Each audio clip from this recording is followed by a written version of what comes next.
авторски материјал на Диран Гаро Јуниор, неколку стандарди од светското џез наследство, но и неколку македонски фолк мотиви во џез стил. Вака накусо може да се опише вечерта со Тавитјан Брадерс во Њујорк. Диран, Гаро Тавитјан и Горан Гешовски наидоа на одличен прием на публиката во Blue Note во Њујорк.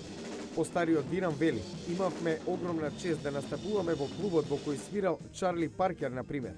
Признава, големо е влијанието од својот татко, легендарниот тапанар од Лепи Сол, како и за досегашниот успех во музичкиот бизнис, така и за креативност.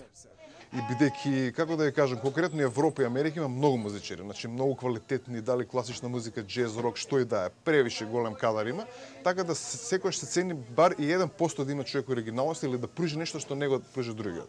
Значи, ако успеете да отскокнете маца да биде тоа квалитетно, онда сте направиле голем успех. Мислам дека македонската музика има капацитет за тоа. 28 годишниот Гаро Тавитјан Јуниор, стипендист на Беркли во Бостон, гордо го носи името на неговиот татко. Со жар говори за карактеристиките на македонскиот етномелос. Сме богати се на таква историја и таков мелос, кој е толку многу комплициран, истовремено слушлив и педлив, поготово од аспект на мелодија, но ритмиката таа што најверојатно го плени целиот свет.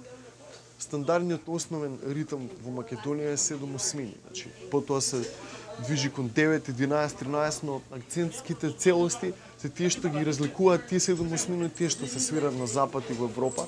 По Њујорк, браќата Тавитјан продолжуваат за Лондон, каде ќе настапат на тамошниот џез фестивал по повод 200 годишнината од раѓањето на Фредерик Шопен. Следуваат 2 концерти и во Португалија. Браќата Тавитјан со својот специфичен мелос им ја представија етномузиката на њујоршкиот џет сет. Најавуваат дека допрва следуваат нивните концерти. Јане Бојаджиевски, Глас на Америка на македонски, Blue Note, Њујорк.